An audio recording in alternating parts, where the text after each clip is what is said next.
remettre. Voilà. Hop. Si vous voyez tous la présentation, est-ce que tout est bien pour tout le monde? Oui. Oui. Ok, parfait. Ouais. Donc, pour commencer, j'ai parlé de Serge et de Sébastien qui m'accompagnent dans Eritech. Eritech, c'est une dynamique au départ, mais qui est devenue société et qui est copilotée par nos sociétés et qui est une société qui a deux missions principales, comme vous pouvez le lire, la montée en compétence des gestionnaires de patrimoine que vous êtes, entre autres, mais aussi acteurs du patrimoine en général, et l'accélération de projets de numérisation patrimoine en territoire. C'est-à-dire que c'est ça qui compte pour nous, c'est que d'un côté, les acteurs qui ont la charge, comme l'a rappelé Marie-Hélène, des patrimoines sur les territoires, qu'ils soient fondations, musées, gestionnaires privés, villes actrices de leur patrimoine ou artisans, que tout le monde puisse monter en compétence sur des sujets qui sont complexes, du numérique, avec des technologies qui sont diverses et variées et qui permettent aujourd'hui d'aller de la conservation du patrimoine jusqu'à sa monétisation, et sans parler des expériences à vivre, qui sont celles des utilisateurs et des usagers. Et puis, l'accélération de projets de numérisation patrimoniale en territoire, c'est tout simplement l'envie de vous lancer et de lancer des projets avec vos patrimoines sur votre territoire pour répondre à différents enjeux qui peuvent être des enjeux d'attractivité, des enjeux d'attractivité économique, touristique, culturelle, résidentielle. Enfin voilà, il y en a de tout type, on y reviendra tout à l'heure. Voilà, nous on a trois métiers sur Eritech, c'est l'accompagnement, l'assistance à maîtrise d'ouvrage, la sensibilisation et la formation à travers différents formats. Vous pourrez retrouver sur notre site internet, qui est tout neuf, qui s'appelle eritechfrance.fr, tout attaché. Et on fait beaucoup d'intelligence collective et on anime une plateforme qui est composée d'experts, dont certains sont là aujourd'hui et vont intervenir, qui sont des entreprises du numérique, qui font le numérique patrimonial, que nous, on anime et qu'on coordonne, et voilà, et qui sont au nombre de 7 aujourd'hui. Et voilà, on a un écosystème de partenaires dont fait partie Patrimoine Oralpa, on est très fiers, puisque Patrimoine Oralpa est un partenaire historique d'Eritech et sera évidemment un des partenaires sur le forum Eritech, qui, je le rappelle, aura lieu les 7 et 8 juin au Puy-en-Velay. Je rappelle aussi qu'Eritech est une société domiciliée au Puy-en-Velay, voilà, donc, et que c'est important de rappeler ce qui nous lie, c'est-à-dire l'ancrage en Auvergne-Rhône-Alpes. Le cluster Eritech professionnel dont j'ai parlé est composé de 7 sociétés aujourd'hui qui couvrent un spectre de services qui est assez large aujourd'hui. Donc, aujourd'hui sont avec nous et nous, Nuit Noire et Novae qui vont se présenter dans quelques instants, et aussi Hervé. Mais Hervé est là en tant qu'auditeur aujourd'hui, mais un des membres actifs du cluster que je remercie. Je remercie Damien et Astrid d'être présents aujourd'hui. Et comme vous pouvez le voir, au niveau de l'accompagnement ou de la montée en compétences et des productions numériques patrimoniales, vous avez un bouquet, j'allais dire, de possibilités au sein desquelles on va rentrer tout à l'heure pour vous expliquer un peu l'envers du décor et aussi les possibilités qui vous sont offertes pour pouvoir soit rentrer, comme le fera tout à l'heure Élodie, dans une immersion par le son, ou comme le fera Thomas avec Novae sur des reconstitutions historiques en 3 dimensions avec plusieurs fonctions et déclinaisons possibles, ou encore nous à travers l'intelligence du téléphone portable qui permet aujourd'hui de référencer les offres sans pareil. Donc vous verrez ça tout à l'heure. Élodie, je te laisse dire un mot sur en quelques courtes minutes, j'allais dire, qui tu es et qui est Nuit Noire. Très bien. Bonjour à tous. Alors du coup, je suis Élodie Parmentier, associée de Nuit Noire. On est basé à Villeurbanne, tout proche de Lyon. Et on crée du contenu sonore à destination des institutions culturelles et au monde du patrimoine. Nous, on accompagne les structures de l'idée à la création du contenu jusqu'à l'accompagnement de la diffusion sonore. Donc, on a vraiment un spectre de stratégie jusqu'à la mise en application. Et on a travaillé récemment avec Villeurbanne, capitale de la culture, sur une balade sonore. Et je vous parlerai de 2 projets qu'on a mis en place plutôt autour de la médiation au sein de musées à destination des enfants. Thomas, bienvenue. Je sais que tu es en transit, mais merci d'être avec nous et je te laisse dire un mot sur Novae. Bonjour à tous. Moi, je représente la société Nouvae. On a un studio spécialisé dans la reconstitution de monuments disparus. Notre objectif, c'est de faire des maquettes numériques avec une grande véracité historique. On travaille notamment avec le CNRS, l'École normale supérieure ou le Musée d'archéologie nationale. Et ces maquettes numériques servent comme outil de médiation, mais également comme outil un petit peu ludique. C'est-à-dire que le but, c'est de s'adresser à la fois au monde du tourisme, avec un support qui est donc assez ludique, et également au monde de l'éducation, avec quand même des données qui sont crédibles, historiques, puisqu'on travaille toujours avec un comité scientifique derrière. Donc, on a évidemment beaucoup de domaines d'application comme l'architecture, mais depuis peu, on s'intéresse maintenant aussi au patrimoine naturel, avec les paysages, les évolutions, les transhumances. Donc, ça, c'est un nouveau sujet sur lequel on travaille et qui est assez intéressant. Et tout à fait essentiel aujourd'hui. Absolument. Absolument, Michel. Merci beaucoup de le préciser. C'est très important. On en reparlera tout à l'heure à la lumière des exemples que décrira Thomas. Louis, merci de nous faire le plaisir d'être là et je te laisse dire un mot sur Eni. Ouais, avec plaisir, Eric. C'est un plaisir aussi d'être là aujourd'hui avec vous tous. Merci de l'invitation. Donc, Louis, responsable des relations avec les collectivités, les offices de tourisme et les professionnels de manière générale chez nous. Et donc, chez nous, on intervient en somme en aval de ce que mes copains ont dit juste avant. Nous, notre travail, c'est vraiment de venir faire connaître les patrimoines auprès des gens, des voyageurs, des touristes qui vont passer à proximité, et puis même des locaux qui parfois, puisque c'est vrai, on a tendance à moins bien connaître là où on habite que là où on a l'habitude de partir en avance, donc aussi auprès des locaux. Donc côté utilisateur, nous, on a simplement une application qui est disponible aujourd'hui partout en France, que je vous inviterai à télécharger tout à l'heure, qui est gratuite et qui permet de découvrir tout ce qu'il y a à faire à proximité, activités de loisirs, événementiels et bien sûr patrimoine. Et nous, on vient surtout travailler avec les institutionnels, les intercommunalités, les villes, les offices de tourisme, qui sont aujourd'hui les acteurs qui s'occupent de la promotion finalement des patrimoines. Et donc, nous, c'est avec ces acteurs-là qu'on est amené souvent à travailler. Et on verra tout à l'heure comment on peut être amené à travailler avec des acteurs du patrimoine en direct. Merci, Louis.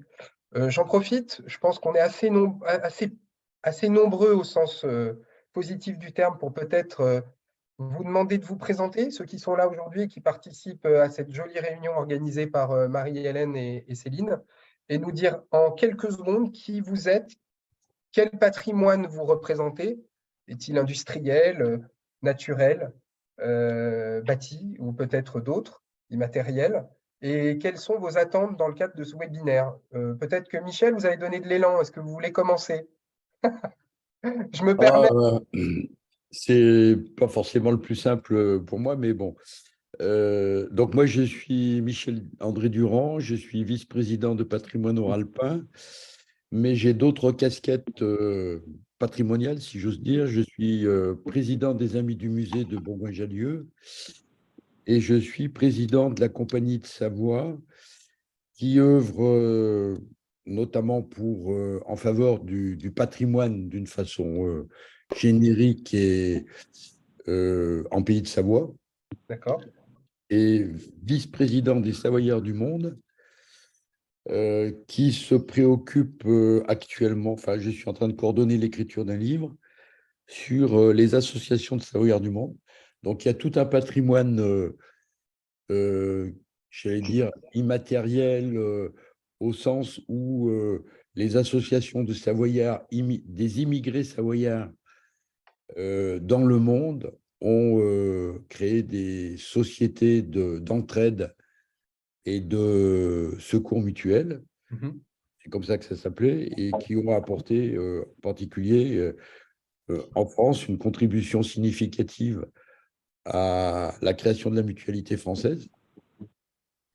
Et donc, travailler avec des associations, c'est assez compliqué parce que souvent, les gens ne savent même pas ce que c'est qu'un budget. Le mot archive ne parle pas vraiment. Et donc, écrire une histoire, c'est tout à fait complexe. Ok. Merci pour ce périmètre décrit.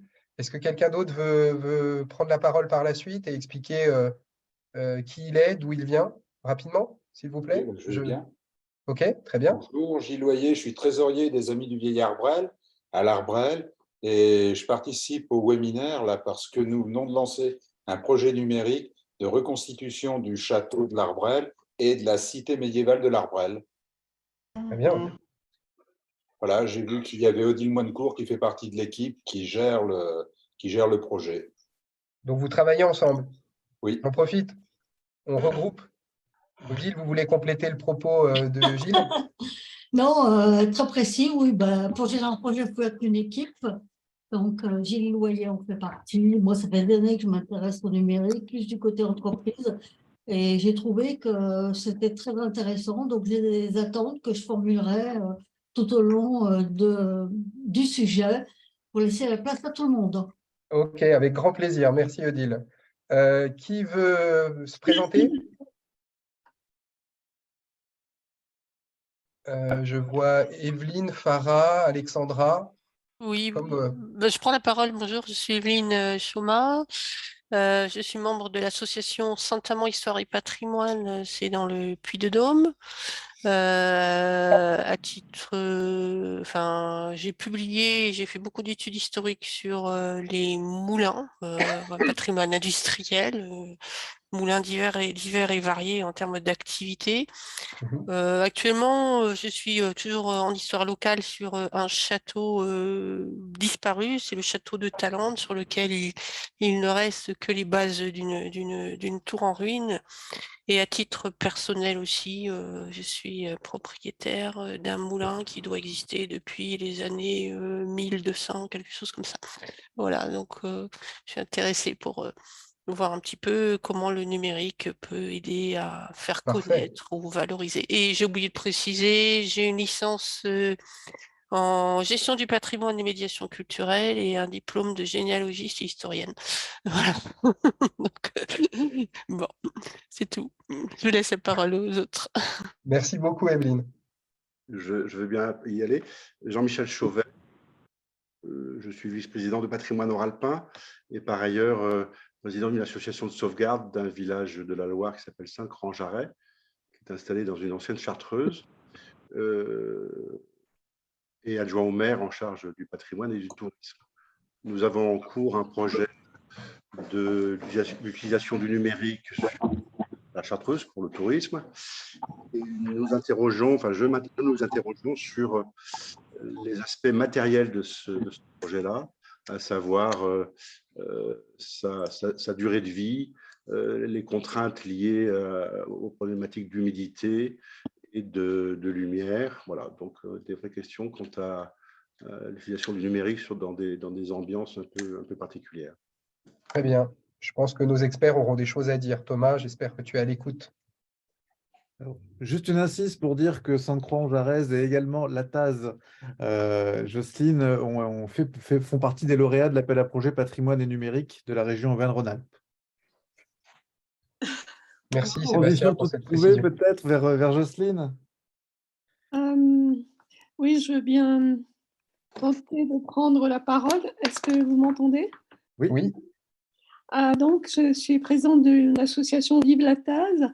L'ensemble industriel QC-TAS que nous mettons en valeur est le travail d'un collectif d'associations qui mobilise aussi l'association Mémoire, l'association SICMIBAC et l'association Usines sans fin.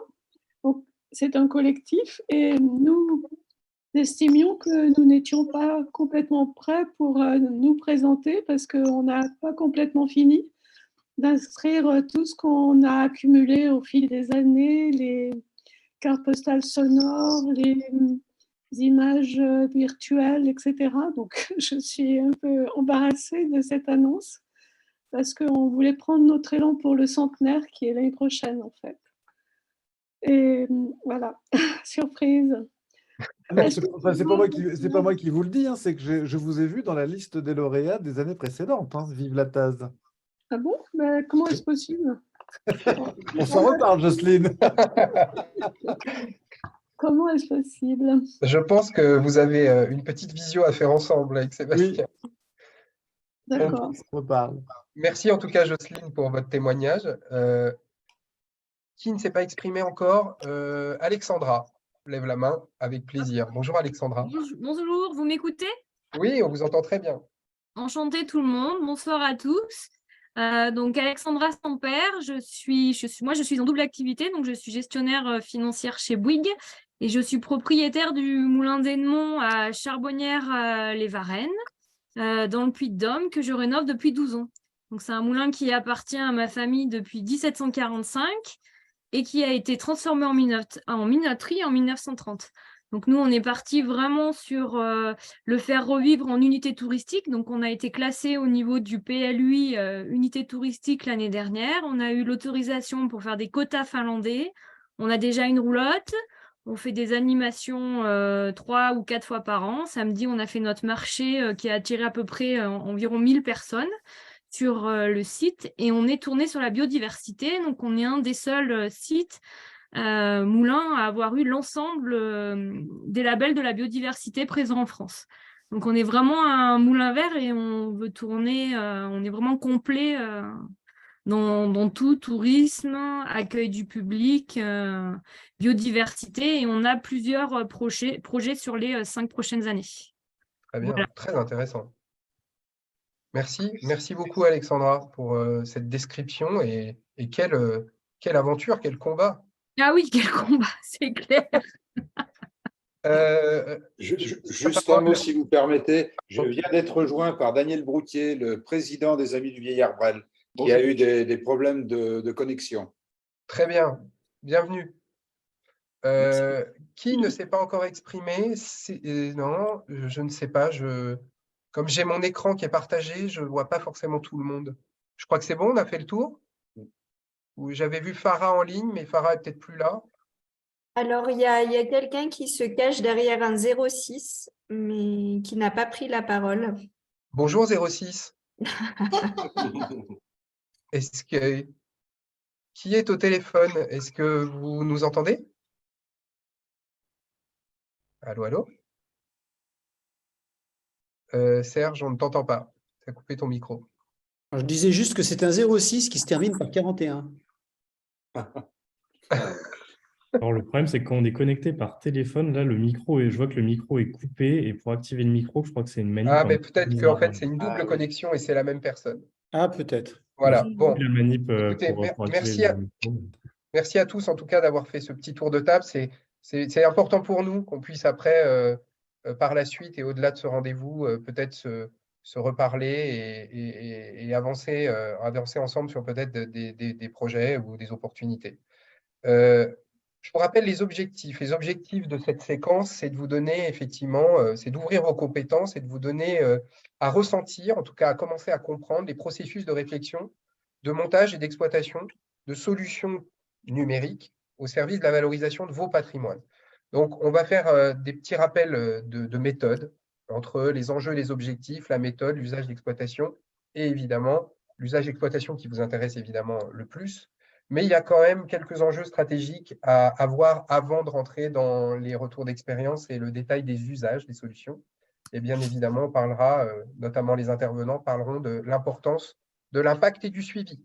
Ça, c'est quelque chose qui est très important au sein d'Heritech et pour chacune des organisations qui sont contributives.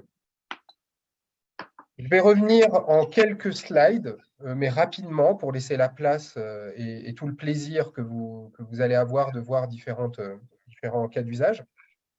Mais juste quelques mots sur l'utilité du numérique pour les patrimoines. Alors déjà, c'est important pour vous de bien comprendre la finalité et les usages des différents outils numériques. Comme je le rappelais tout à l'heure, dans les usages, vous en avez 4 aujourd'hui qui se distinguent et qui sont représentés aujourd'hui par Novae, Nuit Noire et nous, qui prendront la parole tout à l'heure. C'est la conservation, la préservation, la valorisation et la monétisation. Alors, les 3 premiers termes, vous les connaissez très bien, j'allais dire. Conserver, préserver, la plupart des gens qui sont exprimés à l'instant en ont particulièrement conscience. Restore, et donc le numérique a une très grande force pour la restauration, la réhabilitation et la reconquête du patrimoine, notamment du patrimoine soit disparu, soit ancien à réhabiliter et à remettre en état.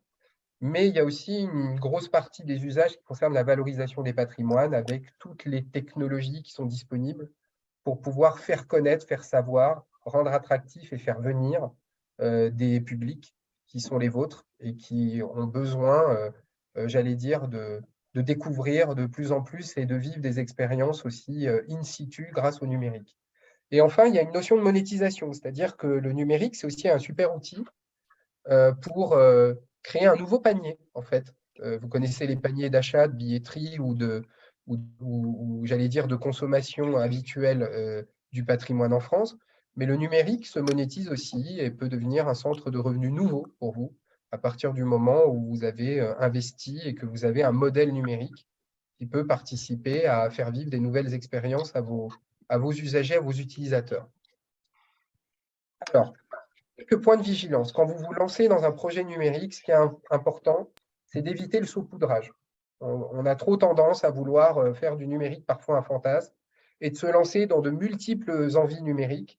Et finalement, de multiples envies, parfois, il ne reste rien, si ce n'est beaucoup d'argent dépensé et peu de solutions durables et entretenues dans le temps. Donc, il faut aussi bien penser la solution au départ dont on a besoin et se refaire un petit exercice autour des objectifs, des publics que vous voulez toucher et des enjeux que vous voulez relever par rapport à vos patrimoines. Inutile de partir dans tous les sens. Il vaut mieux réfléchir un peu avant de se lancer. Et puis, faire attention aussi à ce que le numérique nécessite en termes de ressources, que ce soit des ressources financières, évidemment, puisqu'il faut acheter la production et acheter le contenu numérique, quel qu'il soit, mais il faut aussi l'entretenir, le gérer et le faire vivre. Et ça peut nécessiter des ressources humaines. Et voilà, ne pas penser que le numérique, c'est automatique et qu'il n'y a rien besoin de faire une fois que le numérique est produit. C'est totalement faux. Il faut l'entretenir, il faut le faire vivre, il faut le faire évoluer, il faut aussi le faire connaître, le diffuser, le faire savoir. Et ça nécessite voilà, des compétences et donc et de l'huile de coude.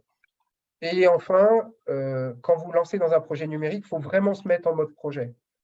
Il ne faut pas prendre le numérique comme un accessoire ou comme la cinquième roue d'une voiture voilà, qui est la vôtre. C'est un projet en soi. Vous êtes tous titulaires, gestionnaires, propriétaires de patrimoine de différentes natures. Ce qu'on rappelle là, c'est que le numérique peut satisfaire à tout type de patrimoine. Je l'ai dit en introduction, bâti, naturel, industriel, immatériel, que ce soit autour des traditions, autour de l'artisanat et bien d'autres choses. Les problématiques et les enjeux de vos patrimoines sont multiples. Je l'ai évoqué rapidement tout à l'heure. Elles peuvent s'inscrire dans des démarches touristiques, elles peuvent s'inscrire, et je repense à Alexandra, dans des démarches environnementales. C'est important. Le patrimoine a un rôle sur l'écologie et l'environnement qui est très important. Donc, ne pas le négliger et vous pouvez être un acteur clé de ce sujet-là. L'attractivité territoriale fait partie aussi des enjeux qui sont très importants. L'économie, parce que le patrimoine génère des emplois et encore plus quand le numérique in situ fonctionne et attire des nouveaux publics. Et aussi sur la partie sociale, sur le côté inclusif. Il ne faut pas oublier que les patrimoines sont des super moteurs d'inclusion, diversification des publics. Et donc, c'est important que ce soit pour les scolaires, les publics éloignés, de considérer que les patrimoines peuvent être aussi des enjeux importants et des leviers salvateurs. Vous avez des décisions à prendre. Alors, c'est vrai que quand on est face à un projet numérique ou face à un patrimoine, déjà, on a envie de dire, bon, ben, je me contente de faire ce que je peux, voir si je peux faire le moins possible, c'est bien. Donc, on essaye de se dire, ben non, il faut essayer de trouver des idées pour contourner un potentiel immobilisme qui vous tirerait vers le bas. Aller vers la préservation, ça va de soi. Je pense que c'est le nerf central de tout engagement dans le patrimoine. Et puis, oser transformer le patrimoine et se servir du numérique pour le faire, c'est aussi une façon d'envisager le patrimoine autrement et de lui permettre peut-être de s'épanouir différemment. Donc, prendre le numérique aussi comme un levier de transformation et d'évolution de vos patrimoines en question. Vous le verrez à travers les exemples, ça va vous parler tout de suite. Le projet de numérisation patrimoniale. Alors, il y a des enjeux quand on se lance dans un projet. Il faut positionner son projet numérique dans une problématique globale de transformation et de valorisation patrimoniale. C'est ce que j'ai dit à l'instant. Le projet numérique est au service d'un projet de changement et pas l'inverse. C'est-à-dire, on ne fait pas le numérique et après on se dit « Ah ben, j'ai fait du numérique, ça va forcément apporter quelque chose ». Non, on le pense au départ en se disant « Voilà, j'ai entendu tout à l'heure par rapport à un certain nombre de considérations, que ce soit la chartreuse dont parlait Jean-Michel tout à l'heure ou encore Gilles parlait de la problématique de l'Arbrel. Voilà, il peut y avoir des réflexions patrimoniales globales à réfléchir. Il faut prendre le temps de le faire, de poser, comme je vous disais, les objectifs, les publics, les usages, et avant de se lancer. C'est ce qui est écrit après. Et il faut aussi savoir maîtriser le pilotage et l'économie d'un projet de numérisation patrimoniale, c'est-à-dire pas se lancer pour rien, pas se lancer sans avoir de pilote dans l'avion ou un minimum, j'allais dire, d'enveloppe budgétaire pour pouvoir investir et faire quelque chose qui correspond à la réponse aux objectifs et aux usages exprimés. Et enfin, être en capacité, quand on se lance dans un projet numérique, d'y faire face par la suite, c'est-à-dire être capable de l'exploiter, de le maintenir et de le développer. Donc ça veut dire, et ça nos experts en parleront, on va leur laisser la parole très vite, mais les technologies qui sont utilisées sont des technologies évolutives et peut-être que vous ne pourrez pas investir d'un coup dans la totalité d'un processus numérique, mais dans une première partie qui sera suivie peut-être l'année suivante ou 2 ans plus tard d'une évolution, d'une continuité.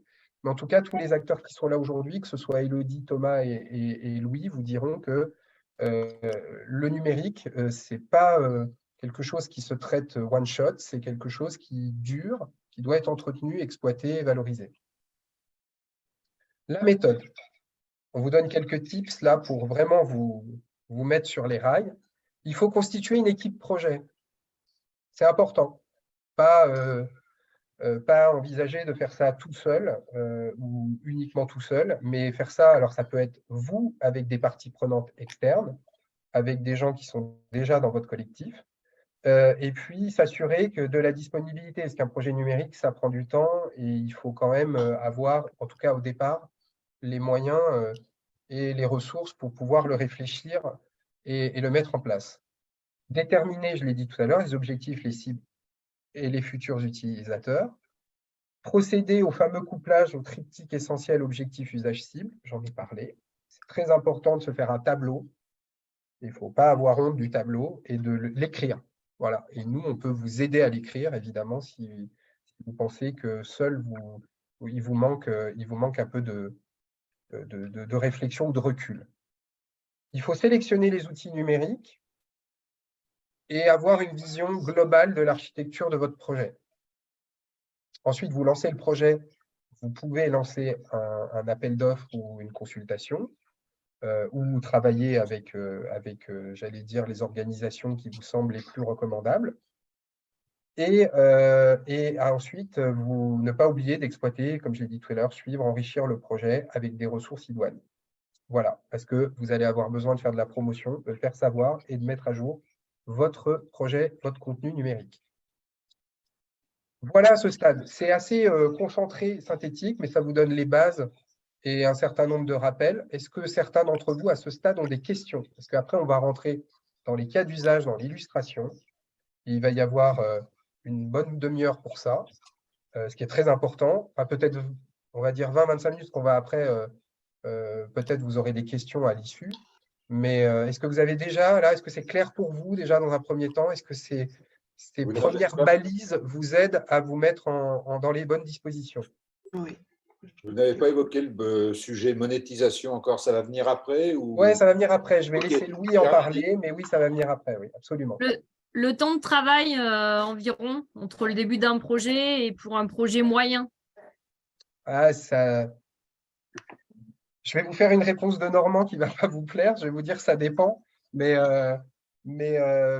en règle générale, la période, je le dis aussi sous le contrôle de Serge, mais la période, en tout cas, de réflexion sur le projet stratégique, elle peut être à peu près tout le temps la même, on va dire, je dirais si vous avez déjà l'envie, entre 3 et 4 mois, on peut baliser la partie je dirais 3 mois, on peut baliser.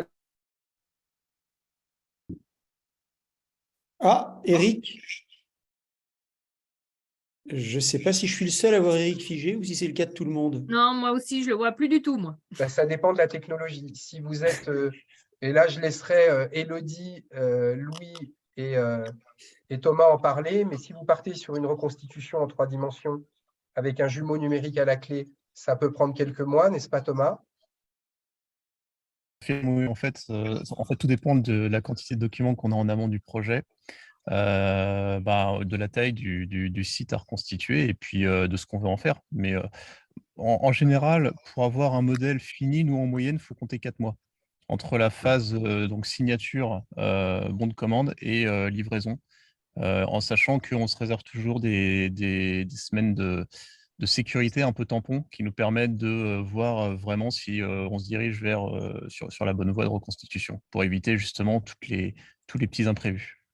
Après, dans le métier de Thomas, on est vraiment a priori dans ce qui prend le plus de temps, hein, parce que c'est assez complexe. Ouais. Effectivement, Ah oui, c'est complexe, il y a tout un processus, etc. Et puis si on va à l'autre bout de l'échelle temporelle, c'est-à-dire au plus court, a priori, Louis va vous faire plaisir.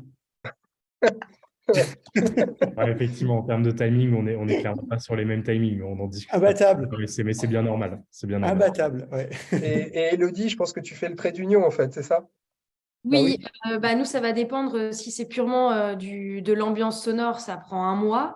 Et si par contre, on doit écrire tous les contenus à partir de vos ressources, là, effectivement, on est sur une moyenne de 4 à 6 mois, quoi. Voilà, est-ce que ça répond à votre question déjà dans un premier temps? Tout à fait. Ok, parfait. Est-ce qu'il y a d'autres questions à ce stade? Non, moi, ce que j'ai trouvé intéressant, c'est 2 mots. Vous avez parlé que ce n'était pas un one-shot, donc ça veut dire qu'il faut avoir une vision globale, qui est intéressante. Exactement. Le phasage, évidemment, et le mode projet. Donc, c'est 3 mots-clés qui permettent d'avoir une vision globale. Exactement. Vous êtes sage quand vous dites ça, parce que peu de gens le sont, en l'occurrence, et peu de gens prennent le temps de comprendre qu'on n'improvise pas un projet numérique, en fait. C'est le meilleur moyen et Sébastien le dit assez souvent, d'envoyer l'argent par les fenêtres. Enfin, tu as des expressions choisies pour ça, Sébastien, mais généralement, on a l'habitude de voir des projets qui se font, mais qui derrière, en étant mal pensés, s'arrêtent net ou ne trouvent pas leur public. Et parfois d'autres qui sont mal pensés et qui n'ont pas le suivi et l'exploitation envisagée et qui calent, entre guillemets, à peine après avoir été lancés. Donc, il ne faut surtout pas faire l'économie de penser le projet au départ. Il faut vraiment se donner un mode projet au départ stratégique global. Ouais. Je continue, si vous voulez bien, sur les retours d'expérience. Donc, on va rentrer dans 4 familles de retours d'expérience. La première, c'est préserver. Donc, évidemment, des exemples, il y en a beaucoup. Donc, on a fait une sélection. On vous enverra le lien. Je pense que Marie-Hélène, là, le lien, c'est le lien sur les livres blancs, en tout cas les publications qu'Héritek a faites, et notamment le premier livre blanc que vous pourrez récupérer en PDF, qu'on pourra mettre même le lien, peut-être Sébastien, tu peux le mettre dans le chat, que nos amis puissent le télécharger. Donc, on a pris quelques exemples. Le premier, c'est par exemple ce que fait tout simplement l'Université de Montpellier avec son herbier numérique. Donc là, on est vraiment sur du patrimoine naturel qui est consigné, conservé et digitalisé pour pouvoir être traité par les chercheurs et pas seulement au sein de l'université. Donc ça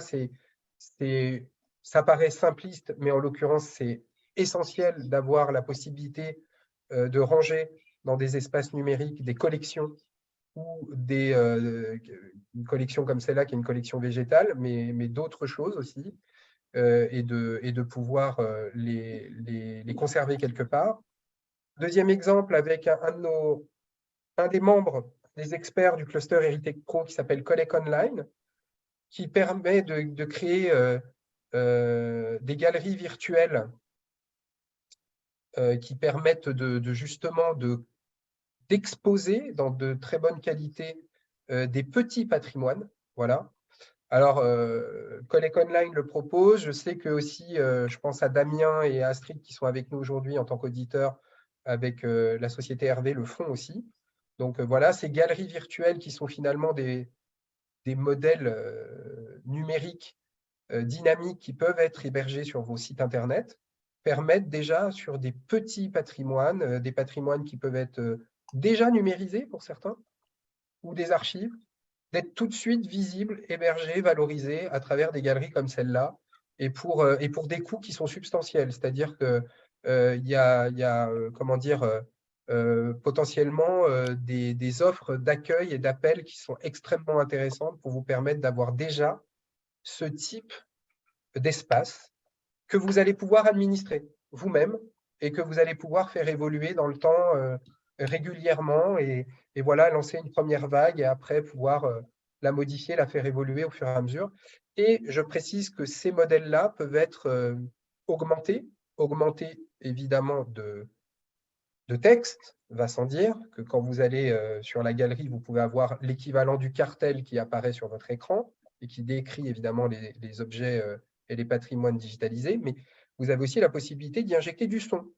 Donc, par exemple, Nuit Noire et Elodie pourraient très bien faire des podcasts, pourraient très bien rapporter des témoignages sonores et alimenter cette galerie qui va devenir au fur et à mesure une galerie qui peut devenir dynamique. Ensuite, il y a une partie qui est donner envie de venir, le numérique au service de la destination. Donc là, c'est vraiment attirer des gens vers vous et donner envie de venir sur vos sites. Donc, on a des solutions qui peuvent être des solutions en termes de storytelling à travers des applications comme celle d'Artips, par exemple, qui permet de créer des séries. Voilà, des séries qui peuvent être des séries documentées en ligne et qui permettent de travailler aussi avec les acteurs du territoire sur des récits par tome et qui permettent de présenter des anecdotes et autour du patrimoine d'un territoire. Donc ça, c'est un exemple qui a été fait en Bourgogne-Franche-Comté, qui s'appelle Les Merveilles de Bourgogne-Franche-Comté. Il y a un site internet, vous pourrez aller le voir. Et ce qui est intéressant dans cette dimension de faire venir, c'est que c'est apprenant.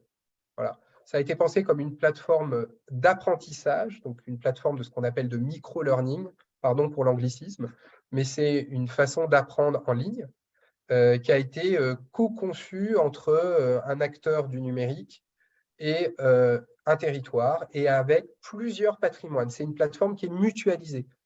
C'est intéressant ça de penser à la mutualisation, c'est-à-dire que vous n'êtes pas seul. Vous pouvez, oui, je sais que c'est l'expression que d'autres utilisaient par le passé, mais vous n'êtes pas seul et vous pouvez vous mettre à plusieurs pour lancer un projet numérique. Ce qu'on disait tout à l'heure sur la réflexion sur le projet global, elle peut être collective. Vous pouvez être plusieurs, plus ou moins distants. En ce moment, on accompagne, par exemple, avec Eritech, on accompagne la route des villes d'eau, qui a candidaté d'ailleurs à l'appel à projet de la région Auvergne-Rhône-Alpes pour un dispositif mutualisé numérique. Voilà. Donc, penser collectif, c'est une très bonne chose.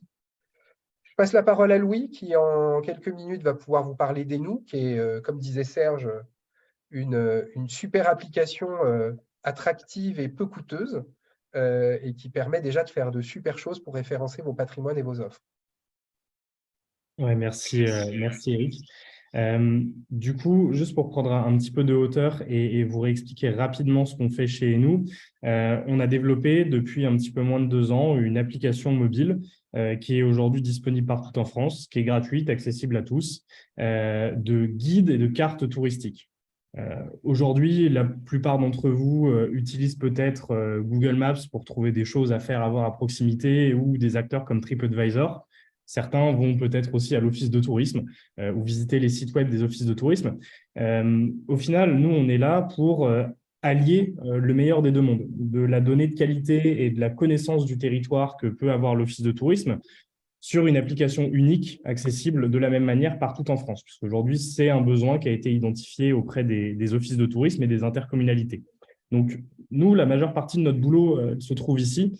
Et donc, sur cette application, on va pouvoir retrouver, comme je le disais tout à l'heure, aussi bien de l'activité de loisirs que de l'événementiel et surtout du patrimoine bâti, naturel, même immatériel, avec un système d'anecdotes qui est accessible dans l'application. Là, vous avez quelques captures d'écran affichées à l'écran. notre boulot, côté utilisateur, c'est de bien renseigner tous les voyageurs qui pourraient être amenés à passer à côté de chez vous et donc qu'ils puissent voir sur la carte qu'il y a quelque chose à faire à proximité. Voilà, le boulot est là. Et donc, on travaille aujourd'hui avec des bases de données officielles d'office de tourisme. Donc, il est probable que plusieurs, voire l'ensemble de vos patrimoines soient potentiellement déjà référencés sur l'application. Donc, bien sûr, ce que je vous invite à faire, c'est la télécharger et aller vérifier, voir si les points d'intérêt sont déjà présents. Et on a aussi tout un aspect collaboratif sur l'application qui permet à chaque utilisateur de venir apporter sa pierre à l'édifice, dans le sens où vous pouvez vous-même laisser des anecdotes sur l'application, en tout cas en proposer, qui seront bien sûr acceptées ou non à travers un système de modération. Il faut qu'on puisse modérer, bien entendu, et même des photos. Donc, si quelquefois vous trouviez votre point d'intérêt, votre patrimoine déjà référencé sur l'application, mais qu'il manque des photos, vous avez des plus belles photos ou des anecdotes à nous donner dessus, eh bien, vous pouvez de manière totalement autonome venir les proposer. Maintenant, si vous avez votre patrimoine qui n'est pas référencé, soit vous pouvez vous rapprocher de moi directement et j'imagine que voilà, Eric laissera les coordonnées à la fin de la visio, ou alors directement même, et ce qui est encore mieux, venir en parler à votre office de tourisme, puisque nous, ce sont les acteurs avec lesquels on est amené à travailler. Et donc, à ce moment-là, nous, on peut entamer une phase d'échange avec l'office de tourisme, voir ce qui est faisable. Et donc, in fine, l'objectif, c'est de venir adresser des nouveaux publics. Comme Eric le disait à juste titre, juste avant ma prise de parole, on est aussi là pour proposer une démarche mutualisée. L'objectif de venir se référencer sur des applications comme ça, c'est comme si vous alliez référencer votre patrimoine sur Google. C'est un petit peu la même idée. Nous, on est en quelque sorte un moteur de recherche de séjour, de destination. Donc l'idée de mutualisation est clairement là. Et donc, bien entendu, je le dis quand même, mais ajouter des photos, ajouter des anecdotes, c'est gratuit, bien entendu. Donc, aujourd'hui, venir proposer du contenu sur Inou, ça ne vous coûte qu'un petit peu de temps et potentiellement un contact avec votre office de tourisme. Voilà. N'hésitez pas d'être prescripteur. Je pense que le moyen aussi de faire alliance avec votre territoire, c'est le moyen aussi de pouvoir réfléchir aussi à ça à plusieurs. Donc, le territoire et vous pouvez être de bons équipiers à ce niveau-là. Merci Louis pour cette présentation et évidemment, on partagera avec Marie-Hélène et Céline les coordonnées des intervenants sans problème. Je continue du coup. Hop. Voilà, donc on va rentrer dans la troisième dimension de ce webinaire, qui est l'approfondissement de la visite réelle. Alors là, on est dans quelque chose de beaucoup plus expérientiel, évidemment. Donc, deux retours d'expérience. Le premier, dont vous avez peut-être déjà entendu parler, qui est une tablette qui s'appelle Listopad, qui permet dans plusieurs équipements, comme le château de Chambord, mais il y en a aussi à la Conciergerie à Paris et ailleurs, de visiter tablette à la main et de voir à travers la tablette qui devient une porte du temps comment était Chambord à l'époque, comment il était décoré, meublé, comment il était occupé. Donc ça, voilà, c'est un exemple. Je profite de la présence discrète d'Astrid et de Damien de la société Hervé pour parler du projet de Gerada au Maroc, qui est un site industriel qui a été travaillé par Hervé en reconstitution intégrale en 3 dimensions, avec la possibilité évidemment d'une visite immersive documentée et augmentée, donc avec des vidéos, avec un certain nombre de points de lecture, d'étapes, et qui permet justement d'avoir un jumeau assez intéressant et une visite immersive sans pareil, donc qui permet de revenir sur l'histoire du site, sur un certain nombre de moments clés de la vie du site, passé, présent et aussi à venir. Donc voilà, donc Damien et Astrid, encore une fois, un coucou. Encore 2 exemples avant de passer la parole à Thomas. L'exemple d'Archistoire, qui est une appli qui a été développée avec les CAUE, donc, qui s'occupent de l'architecture et de l'urbanisme dans les territoires, et qui est une application de reconstitution en 3 dimensions d'un certain nombre patrimoine géolocalisé, donc avec des anecdotes, des sujets de parcours, effectivement. Et ça, c'est aussi des gens qu'on connaît bien, qui sont basés à Toulon et qui ont monté cette application, en fait, l'application Archistoire. Et vous connaissez évidemment tous la possibilité qu'ont aussi certains châteaux de rentrer dans une forme de modernité à travers des parcours qui sont parfois très très bien pensés et qui permettent d'attirer beaucoup les familles, les enfants et le grand public. Ce sont les escape games, souvent historiques, qui mélangent parcours physique, réalité virtuelle pour certains d'entre eux, ou alors qui sont adaptés avec des outils numériques dans des parcours immersifs et qui permettent de réveiller, j'allais dire, je tiens à le dire, des châteaux et qui augmentent la fréquentation spontanément de ces châteaux et patrimoines historiques. Maintenant, je vais passer la parole à Thomas. Thomas, tu vas nous parler justement du savoir-faire de Novae sur la reconstitution en 3D et les jumeaux numériques, et je te cède la parole. Alors, tout à fait, comme je disais, donc Novae, on est Peut-être qu'on peut passer, oui, je vais vous montrer. Alors, je ne sais pas Oui, si j'ai le on peut son. la mettre en parallèle, il n'y a Kevin. pas de souci. Est-ce qu'on a le son? C'est peut-être pas forcément nécessaire, je peux parler par-dessus aussi, hein. Je te laisse tester si tu veux.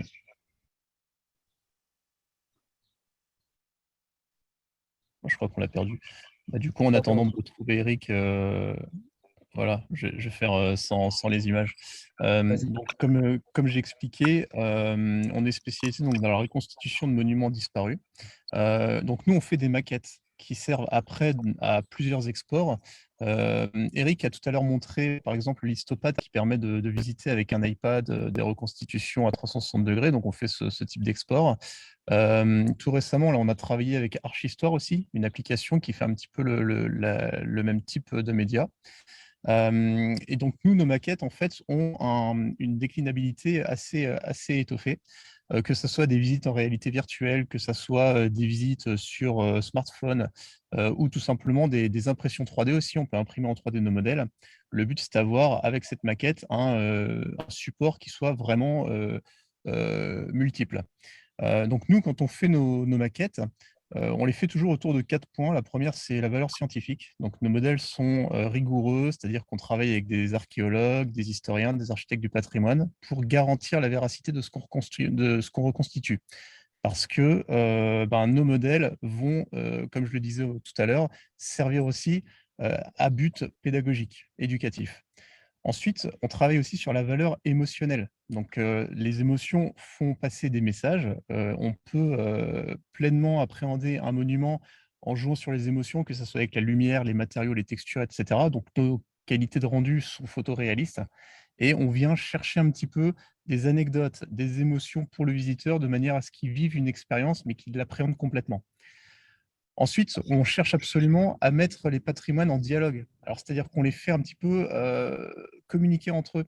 Pour la petite anecdote, donc là, je rentre de Castelnau de Montmiral dans le Tarn, où le fameux projet avec Archistoire, où on s'est aperçu que le château de Castelnau de Montmiral est un château qui a complètement disparu, mais on s'est aperçu que le bâtisseur de ce château-là était le même bâtisseur que le Palais des Papes à Avignon, ce qui fait que d'un point de vue architectural, on a déjà une piste assez énorme pour pouvoir le reconstituer. Donc, on peut vraiment trouver des liens de corrélation entre les différents monuments, et c'est ça qui est vraiment génial à mettre en avant, parce que pour les visiteurs, il y a des échos avec différents sites, que ce soit dans la région ou ailleurs, et on peut faire comme ça j'ai envie de dire, du ping-pong entre ces monuments. Donc, c'est un dialogue qui est très, très intéressant. Et enfin, nos maquettes ont garanti un suivi, une adaptabilité des modèles dans le temps, parce qu'on est sur des technologies qui évoluent, qui bougent beaucoup. Et nous, bon, ça fait 6 ans qu'on existe, donc on s'est aperçu que nos premiers modèles pouvaient avoir besoin d'une certaine mise à jour, que ce soit parce que la collectivité a entrepris des fouilles et on a fait des découvertes qui permettent de restituer avec plus de précision le modèle, ou tout simplement d'un point de vue technique pour mieux s'adapter aux nouveaux usages. Donc nous, on ne fait pas juste une maquette qui va rester telle qu'elle ad vitam aeternam, on la fait vivre derrière. Donc ça garantit comme ça aux collectivités un suivi et d'être sûr que l'outil qu'on développe sera vraiment accessible dans le temps.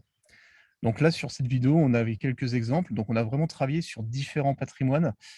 Comme je disais tout à l'heure, là, on s'intéresse au patrimoine naturel parce qu'on se rend compte que les paysages évoluent énormément, que les pérégrinations humaines, les transhumances sont aussi des passages historiques méconnus, mais qui racontent tellement sur des lieux, sur des régions, qu'il y a un vrai enjeu à raconter ça.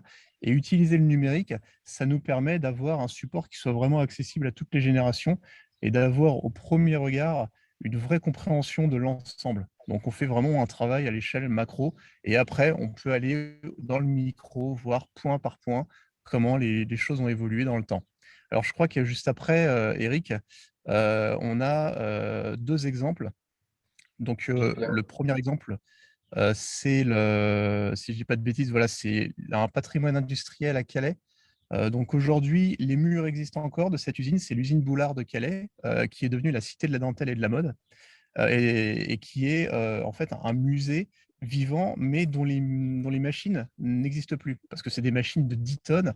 Il faut imaginer que la dentelle était faite dans ces machines de 12 mètres de long, 3 mètres de haut, qui pesaient une dizaine de tonnes et qui faisaient un bruit d'enfer. Et on arrivait avec ces machines énormes à tisser cette dentelle magnifiquement ouvragée. Et on a mis tout ça en exergue dans des vidéos à 360, animées, 360 degrés.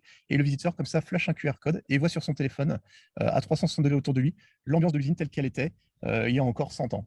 Et donc, le second exemple qu'on a rajouté pour illustrer nos projets, c'est l'abbaye de Chelles, donc une des premières abbayes royales de France, même si ça ne s'appelait pas encore la France à cette époque-là. Donc, on a reconstitué cette abbaye dont il ne reste rien du tout. Et ce qui est important dans notre processus de travail, c'est qu'on fait un dialogue avec le commanditaire du projet et on cherche à avoir vraiment un partenariat avec lui. Donc, quand on a fait ce projet, la ville de Chelles n'avait que très, très peu de documents à nous donner. Donc, on a fait un travail de recherche et on a fait des découvertes assez surprenantes, puisqu'on a retrouvé des croquis de Victor Hugo de cette abbaye avant qu'elle soit démantelée pour récupérer les pierres. Donc, pour la ville, c'est un trésor qui est quand même assez sympa. Et puis pour nous, ça permet encore une fois de faire un dialogue, de créer un dialogue, de créer des anecdotes, et pour le visiteur, de se rendre compte que la création, la restitution de patrimoine, c'est pas juste un visuel, c'est une histoire qu'il y a derrière qu'on vient raconter. Merci Thomas, c'était une belle parenthèse. Voilà, avant de passer, on a vu l'image, on va passer dans le son dans quelques secondes, dans quelques minutes. Voilà, on arrive sur la fin, mais sur la dernière partie qui est importante. Voilà, parce qu'on n'utilise pas toujours bien le son, et je vais me tourner vers l'experte qui est Elodie. Mais avant ça, j'ai encore 2. Voilà, donc ça c'était pour la dédicace à Thomas, comme vous accompagnez, je crois, la ville de Bourbon-l'Archambault. C'est ça, le château de Bourbon-l'Archambault, oui. Voilà, et que c'est votre… Alors ça, c'est pas ce que vous avez fait, ça c'est une vraie photo pour le coup. C'est vrai qu'au bout d'un moment, on ne sait plus ce qui est vrai de ce qui est reconstitué. C'est ça qui est amusant, c'est qu'entre là et là, on ne sait plus trop. Mais voilà, le château de Bourbon-l'Archambault qui est en Auvergne-Rhône-Alpes, dans l'Allier, et qui va faire l'objet justement d'un accompagnement par Novae. Maintenant, on arrive dans la partie, la dernière, qui est toucher de nouveaux publics. Et pour toucher de nouveaux publics, le numérique a son rôle. Or, on a mis 2 exemples avant de passer la main à Elodie sur Nuit Noire, qui va nous expliquer comment elle développe la relation avec les nouveaux publics à travers le son.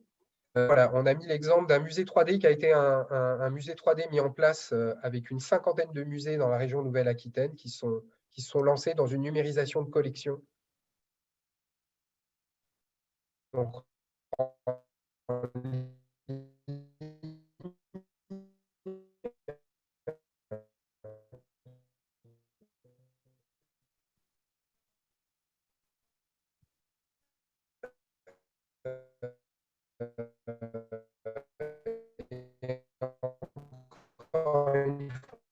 d'accueillir aussi des tapics scolaires qui Alors, on a été très coupé sans avoir besoin de se déplacer. Et ça, c'est plutôt quelque chose. Eric, on a une énorme coupure. Si tu peux couper ta caméra pour rétablir un petit peu de débit. Vous m'entendez? On a été coupé pendant 30 secondes. Donc, si tu peux peut-être couper ta caméra temporairement. Ouais. Et reprendre l'explication rapidement. Oui, excusez-moi, je suis désolé, j'ai eu un petit problème de connexion. Je vais couper ma caméra tout de suite. Voilà. Alors, je disais oui, Aliénor, c'est un musée qui regroupe une cinquantaine de collections régionales de musées et qui permet de faciliter l'accès à ces fonds à des scolaires, à des chercheurs, à des personnes passionnées aussi. Voilà, donc ça, c'était un premier exemple qui permet aussi, dans le côté mutualisé, d'attirer des nouveaux publics et de faire venir en collectif des nouveaux publics à soi. Le SIAP numérique, ça, c'est quelque chose d'assez détonnant dans le milieu, je tiens à le dire. C'est que la ville de Nîmes, vous savez ce que c'est, pour certains d'entre vous, un centre d'interprétation de l'architecture et du patrimoine. C'est un équipement normé qui fait suite au fait de détenir le label Ville et Pays d'Art et d'Histoire, que vous connaissez. Quand vous avez le label Ville et Pays d'Art et d'Histoire, le ministère de la Culture vous demande de créer un environnement, un lieu physique qui va vous permettre de présenter l'architecture et le patrimoine de votre territoire. Donc, c'est souvent des lieux qui coûtent très cher. En règle générale, on est sur des montants en millions d'euros. Et en fait, la ville de Nîmes, qui n'avait pas des millions d'euros à mettre, a décidé de créer pour la première fois un SIAP numérique en disant elle va créer un environnement virtuel où elle va mettre toute l'architecture et le patrimoine de sa ville à disposition, plutôt que de créer un lieu qui coûte trop cher. Et du coup, elle a fait du bruit, la ville de Nîmes, parce qu'en règle générale, ce n'est pas ça qu'on lui demande, mais elle a imposé finalement, à travers une lecture moderne, le SIAP nouvelle formule. Et du coup, on trouve ça très intéressant parce que je pense que ça va faire jurisprudence et qu'à mon avis, on va se retrouver avec des villes et avec des territoires qui vont se lancer là-dedans. Donc, je tiens à préciser qu'il y aura un atelier sur le forum Héritech sur ce sujet-là le 7 juin après-midi et qu'on aura l'occasion d'en reparler. Et ça fait venir des nouveaux publics vers la ville. Ça, c'est clair. Parce que ça, c'est un élément numérique, un site web, en fait, qui va permettre à beaucoup de gens de s'imprégner du patrimoine d'une ville entière et de pouvoir venir. Maintenant, on va rentrer dans le son pour les enfants, mais aussi les adultes, et je passe la main à Élodie. Merci, Élodie. Merci, Eric. Alors, juste avant de parler des deux cas d'usage que je voulais vous présenter, peut-être vous expliquer un peu comment on travaille. Donc, comme je vous le disais, on crée du contenu sonore. On a une particularité, c'est qu'on crée des univers sonores à 360 degrés. Donc, quand on écoute, on a vraiment l'impression d'être propulsé dans un univers comme si on était là. Et donc on raconte des histoires globalement et on accompagne les structures justement sur de l'idée à la diffusion. Donc en général, les structures qui viennent à nous disent voilà, on a tel enjeu, tel public à viser. Et nous, on a vraiment une particularité, c'est qu'on va dessiner le projet vraiment de A à Z. Donc on va faire des notes d'attention, des synopsis, on va récolter le maximum d'éléments écrits.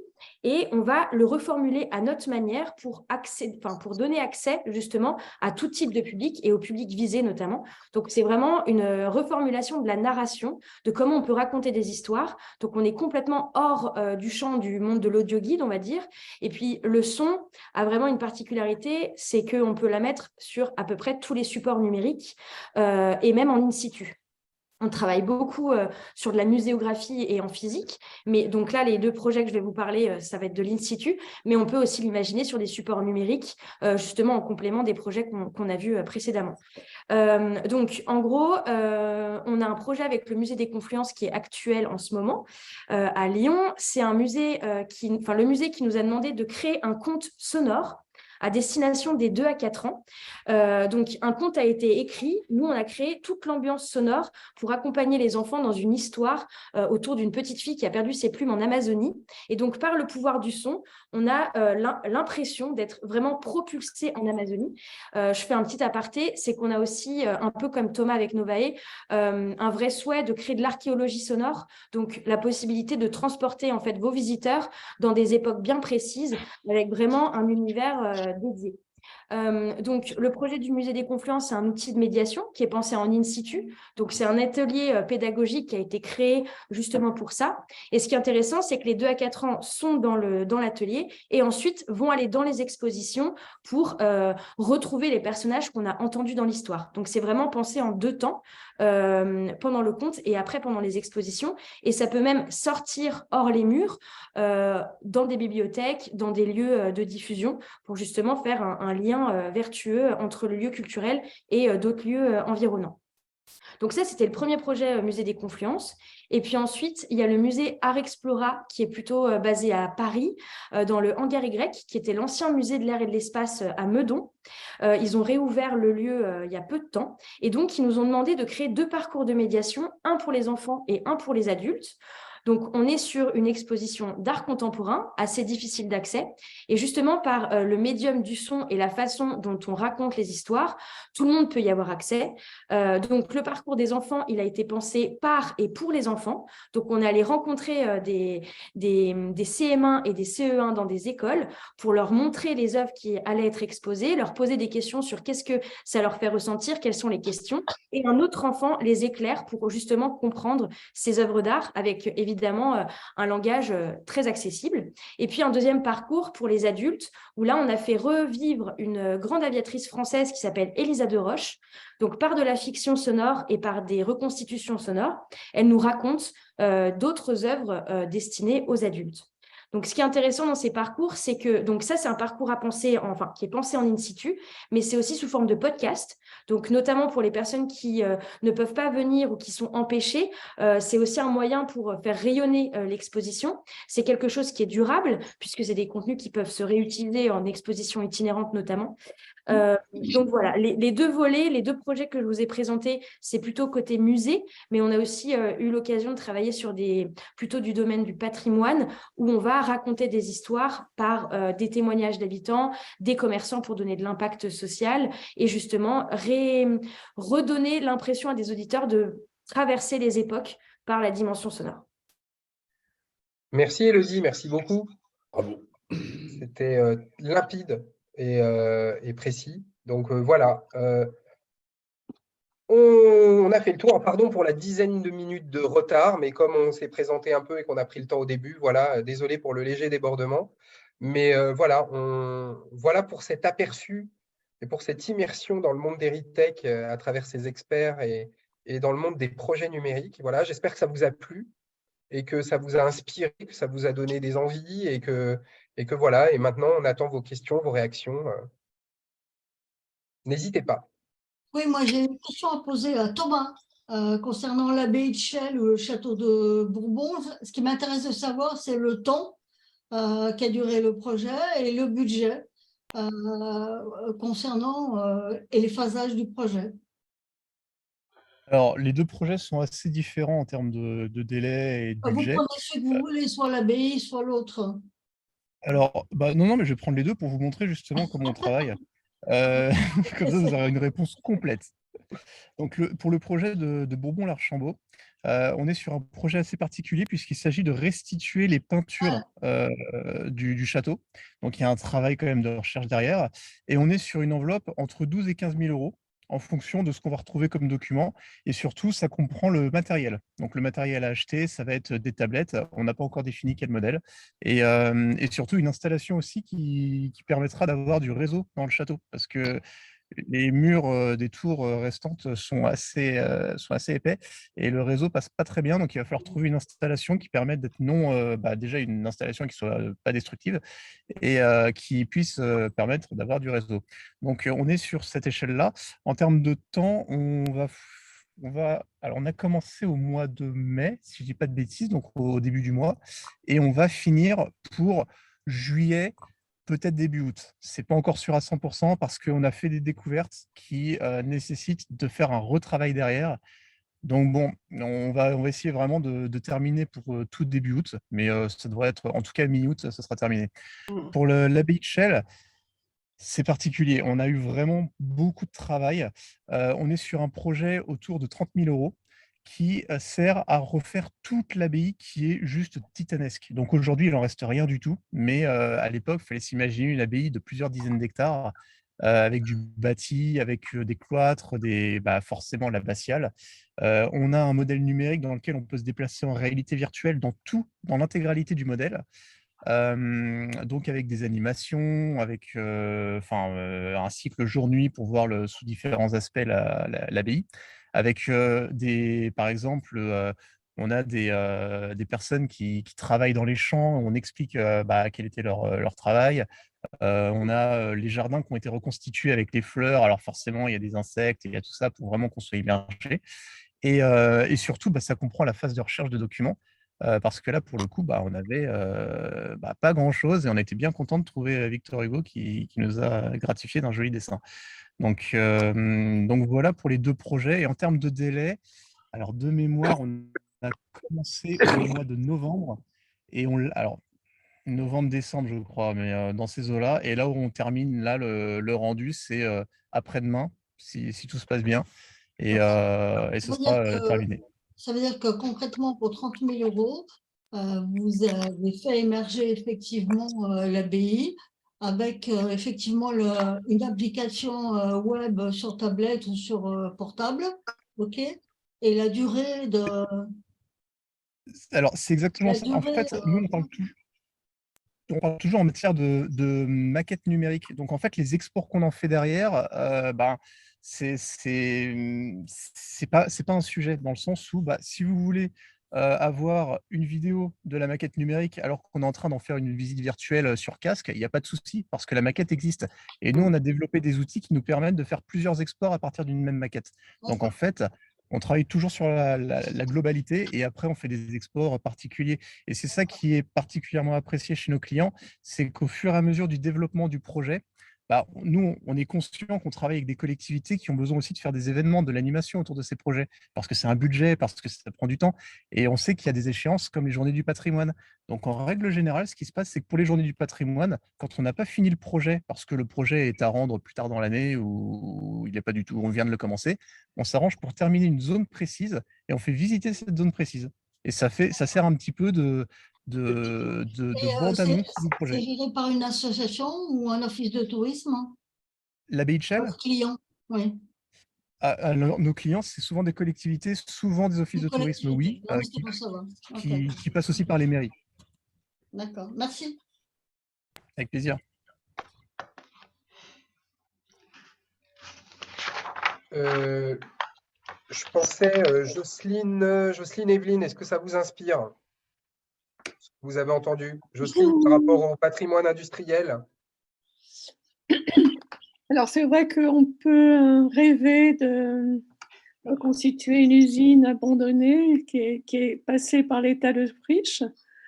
On peut rêver de donner la parole aux viscosiers, dont nous avons recueilli des témoignages.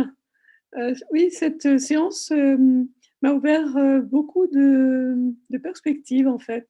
Bravo. Peut-être pas facile à exploiter immédiatement. Déjà, il faut que nous finissions le chantier que nous avons ouvert. Mais c'est vrai que ça donne vraiment envie d'approfondir maintenant.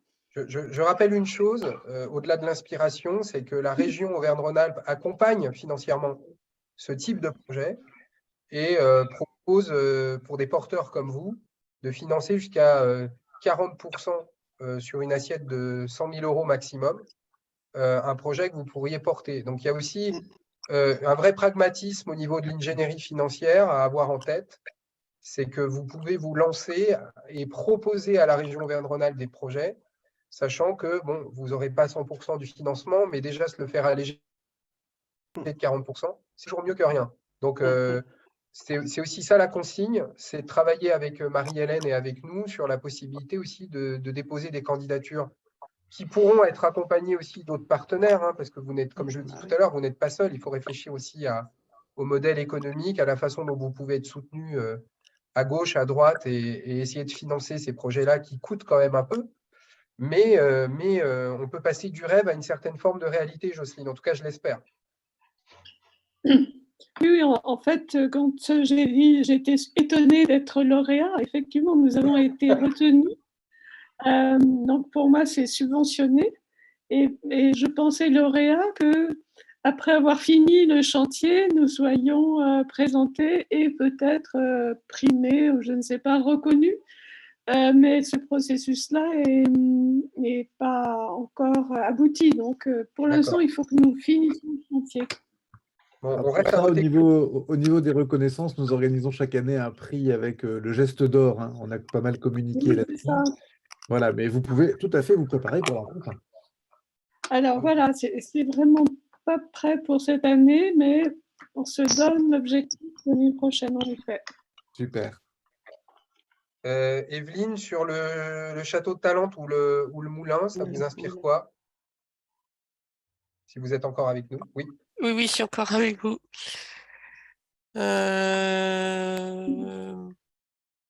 Sur le château de Talente, le problème, c'est que je n'ai pas grand-chose comme document archéologique ou historique. Je n'ai aucun dessin, rien du tout. Donc, vous partez de rien, c'est ça? Je pars de rien. Oui, il n'y a rien. Il y a juste quelques pierres sur le terrain. Donc, ça me paraît très, très compliqué. C'est déjà énorme. Pardon? Vous imaginez même pas comment c'est déjà énorme d'avoir quelques pierres. C'est déjà énorme. Bon. Ah oui, Thomas, Par il faut contre, beaucoup avec beaucoup moins que ça. Pardon, oui, j'ai toute l'histoire à partir des documents d'archives. Ce n'est pas un problème. Mais voilà, c'est bon. C'est énorme. Il y a la base d'une détour. Il y a un élément cadastral. Ok. Et sur la partie moulin, moi, tout ce que vous avez proposé, enfin évoqué. Effectivement, la possibilité, alors il y a plusieurs patrimoines sur Saint-Amand-Talente, il y a une ancienne papeterie, et il ne reste plus que les murs, et de faire revivre cette ambiance industrielle, ça me paraît quelque chose potentiellement intéressant. Et notamment le son, je pensais au son, justement, oui, par sur le rapport au son, moulin. Je trouve que le son dans les moulins, c'est quelque chose qui est hyper intéressant, en fait. Le son, et je me dis même, enfin, je vais peut-être pousser le vice un peu loin sur certains moulins, certaines activités. L'hologramme, en fait, le moulinier suivant ou le meunier en hologramme dans certaines situations, ça pourrait être peut-être assez sympa en termes de reconstitution. J'en sais rien. Voilà. Je me fais. Mais en tous les cas, merci beaucoup voilà, pour cet échange. Alors, je reviens là sur le dernier point, la monétisation. Je dois donner l'impression d'insister, mais c'est vrai qu'avec le projet qu'on a lancé, ça m'intéresse assez, vos propos sur la monétisation. Et alors, il faut savoir aussi que nous, on a déposé l'appel à projet auprès de la région, Auvergne-Rhône-Alpes. Donc maintenant, on est dans l'attente et j'espère qu'on aura la chance de passer le filtre. Alors, en général, il y a un timing qui prend quasiment 5 mois, puisqu'en général, les projets déposés fin juin sont en général dévoilés après la commission permanente du conseil régional au mois d'octobre ou de décembre. C'est ce que j'avais compris. Mais on est patient, hein. Je vois ça. Mais sur la question de la monétisation, c'est qu'effectivement, enfin, je me permets de rebondir, mais c'est que ce que vous ajoutez dans la visite ou ce que vous proposez à distance de la visite sur place sont des choses qui peuvent se monétiser, notamment à travers ce qu'on appelle les microtransactions. C'est-à-dire que vous pouvez, si vous avez numérisé votre patrimoine, vous pouvez tout à fait en proposer un bout de visite que les gens vont payer 30 centimes sur leur smartphone. Et donc, c'est un teaser, c'est une aide à la vente et au faire venir. Et puis sur place, il y a effectivement d'autres manières, je laisserai nos experts répondre aussi dans leur périmètre, mais il y a d'autres manières de monétiser. Le château de Chantilly vient de s'équiper d'une solution qui permet de repartir en collectionnant des goodies, alors non pas à la boutique, un porte-clés, mais en achetant une image du château en NFT. Voilà. Donc de se créer une sorte de, vous savez, les stickers qu'on met sur les caisses de la moto, sur le sac à dos du voyageur. Et en fait, là, tout d'un coup, vous le mettez dans un espace virtuel, vous le payez en Bitcoin, c'est tracé par la blockchain et c'est en NFT. Mais ça veut dire que demain, quand vous ouvrirez votre maison sur le métaverse, vous pourrez mettre au mur des tableaux, des images. Enfin, voilà, on est là-dedans. Alors, je dis ça en rigolant parce que c'est peut-être moins demain qu'après-demain, mais le marché aujourd'hui des NFT, c'est juste 24,8 milliards de dollars. Ah, quand même. Si vous pouvez en prendre un petit bout. Ouais. Après, moins complexe et moins dévastateur pour l'environnement, peut-être que Louis peut nous parler aussi de l'évolution du modèle de Hénou par rapport au sujet de la monétisation. Oui, bien sûr, Serge. Donc, effectivement, il y a un sujet que je n'ai pas évoqué plus ou moins volontairement. C'est qu'aujourd'hui, on est en train, sur l'application Hénou, de travailler à de l'intégration de billetterie. Donc, j'imagine que la plupart d'entre vous ne sont pas sans savoir qu'aujourd'hui, il y a beaucoup d'acteurs de la billetterie qui existent et ça devient de plus en plus simple pour des gestionnaires de patrimoine comme vous que d'ouvrir une billetterie en ligne. Alors oui, il y a toujours un système de frais, mais est-ce que passer par une billetterie externe qui va vous prendre 1, 2, 3%, 5% des entrées, c'est peut-être quand même mieux que de ne rien faire du tout ou de rester sur une billetterie physique qui va vous rapporter inévitablement moins de monde. Et donc, c'est bien voilà, de se mettre sur des billetteries en ligne. Maintenant, encore faut-il pouvoir partager correctement ces billetteries en ligne.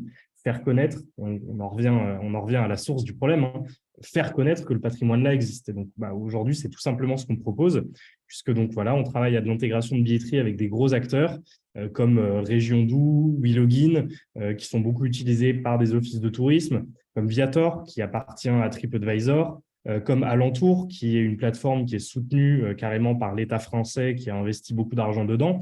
Et donc, toutes ces billetteries-là, on les agrège, on les met dans Hénou. Et dès que des gens vont voir votre patrimoine sur Hénou, ils peuvent simplement réserver leur billet au meilleur prix. Et donc voilà, aujourd'hui, on est aussi là pour accompagner les acteurs du patrimoine, en l'occurrence, dans de la monétisation via de la billetterie. Il faut voir aussi dans ce que dit tout à fait justement Louis, c'est que derrière, le fait d'avoir une billetterie en ligne vous permet aussi d'intégrer des packs, c'est-à-dire des achats multiples pour des gens qui préparent un parcours. C'est-à-dire que vous vous désisolez, vous pouvez commencer à rentrer dans des logiques de package territoriaux, alors que si vous n'avez pas cette billetterie en ligne, vous ne pouvez pas rentrer dans le package puisque je ne peux pas vous acheter en même temps que les copains. Oui, exactement. Très, très bon point, Sébastien, c'est totalement vrai.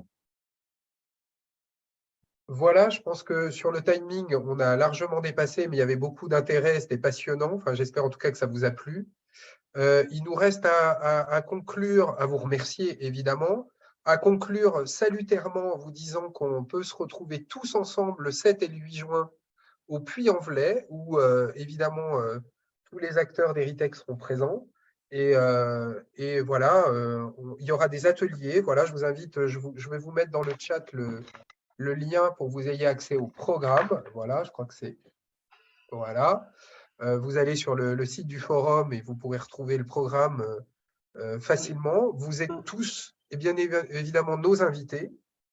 C'est-à-dire que, évidemment, votre venue est totalement gratuite, voilà, grâce au partenariat avec Marie-Hélène. Donc, venez nombreux, venez nous voir, venez revivre de manière approfondie les rencontres, les débats, les ateliers, et venez nous retrouver, on aura plus de temps. Évidemment, c'était déjà pas mal comme j'espère que Marie-Hélène, en tout cas, tu es contente de cet aperçu, même s'il est un peu privé. Absolument. Je pense que c'est un excellent aperçu qui pourra être complété par la visite à Héritech. Et je pense que vous nous avez donné matière à penser et surtout matière à espérer. Pouvoir faire quelque chose pour nos patrimoines. Parce qu'il y a des moments où on est un petit peu désespéré quand même.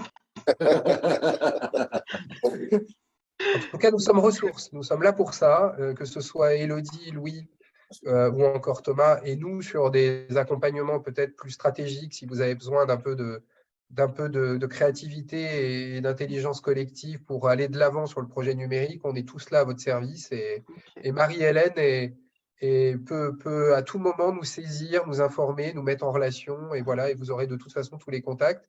Et le support qu'on a partagé ensemble, c'est avec grand plaisir qu'on vous l'envoie à tous. Volontiers. Merci beaucoup. Merci beaucoup. Est-ce que vous serez présent au Salon des industries culturelles créatives à l'automne à Clermont-Ferrand? Oui, a priori, oui. On sera là. Lux, si je me souviens bien. C'est Lux, c'est ça? Ouais, a priori, comme on a un partenariat avec le damier, je pense qu'on sera là et qu'il y aura une délégation. Voilà, je me tourne vers Damien Astrid et l'ensemble de l'équipe. Je pense qu'il y aura une délégation à Clermont au mois de novembre. Ouais, absolument. Merci beaucoup. Merci. Merci. Merci. Bonne soirée à tous. On vous dit Merci à vraiment, vous. sauvez la date dans votre agenda, 7 et 8 juin. On se retrouve au Puy-en-Velay. Et parlez-en autour de vous. À bientôt. À bientôt. Merci à tous. Merci à vous, les gens d'Eritech. Et on vous retrouvera avec plaisir. Merci, bonsoir. Merci beaucoup. Au revoir. Au revoir. Merci. Au revoir. Au revoir.